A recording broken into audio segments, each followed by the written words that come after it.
د دښمنۍ ترخه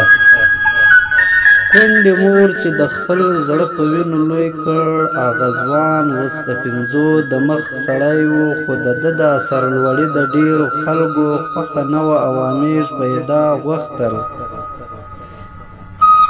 چې یې چېرته څه بلا ته مخامخ کړي پایه دی په دښمنۍ باندې اخته کړ د بل مړی پسې واوښت او ژوندون یې له دې وروسته مخامخ خو لوی خطر ته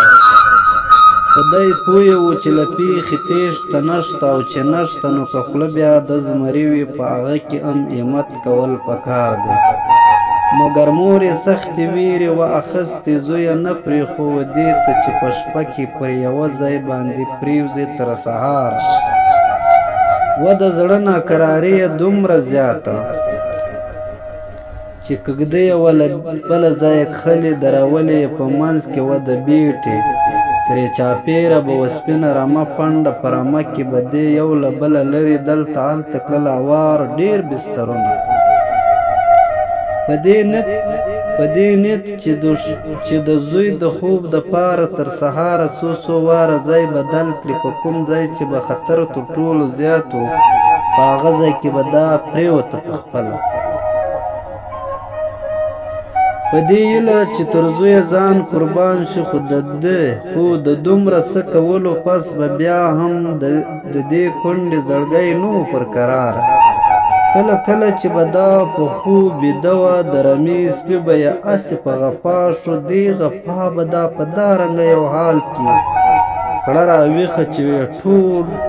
تن به یې په کپ شو سوله ځایه به په بله بڼه پورته لیونو غوندې به سر شوله په منډو او ویل به یې په چغو په بغارو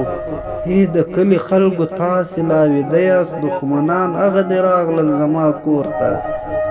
زلمی زوی زما په تورو باندې وژنې د خدای پار دې څه کومک را سره وکړئ په دې چغو به یې زوی له خوبه ویښ شو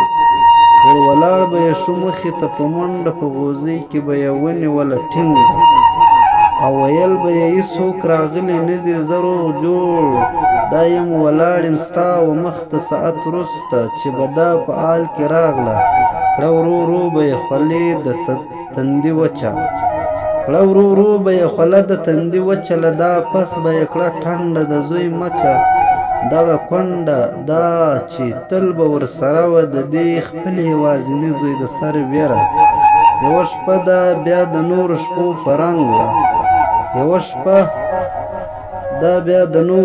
په رنګ وه په رمه کې بسترونه اوار کړي په خپل لاس یې پر یوه باندې زوی پریوس او پر بله د رمې پر یوه څنډه یوه بل بستر ته ورغلل او هلته یو ګړی پټه خوله ناسته وه او بیا یې خپل سر ولګاوه پاس پر بالښت باندې ښه تر ډېره وه پرته په ځای کې ویښه بیا یې وخت ور باندې راغله د خوب یشمه سره ورغللې سترګې او ویده شوه خو په خوب کې د پخوا په شان نن شپه هم دې لیدل چپه رپه غوندې خوبونه ویرونکې نندارې راتلې مخ ته پای په دغو ویرونکو نندارو کې راغله دا ننداره هم د دې په وړاندې چې د زوی د ککرۍ څو دښمنانې د رمې تر بیټې پورې وي راغلي او د ده د زوی بستر یې وي میندلی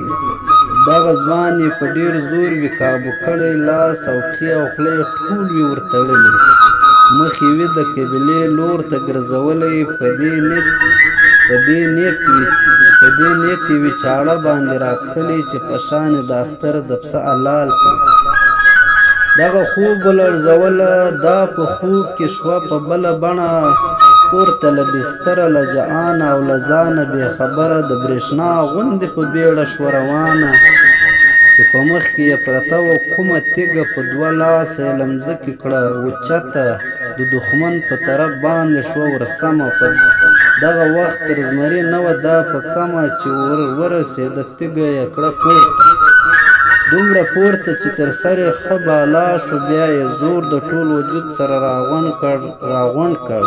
دغه زور یې له دې تیږې سره مل کړ او دا تیږه یې کړه خپل دښمن په سمه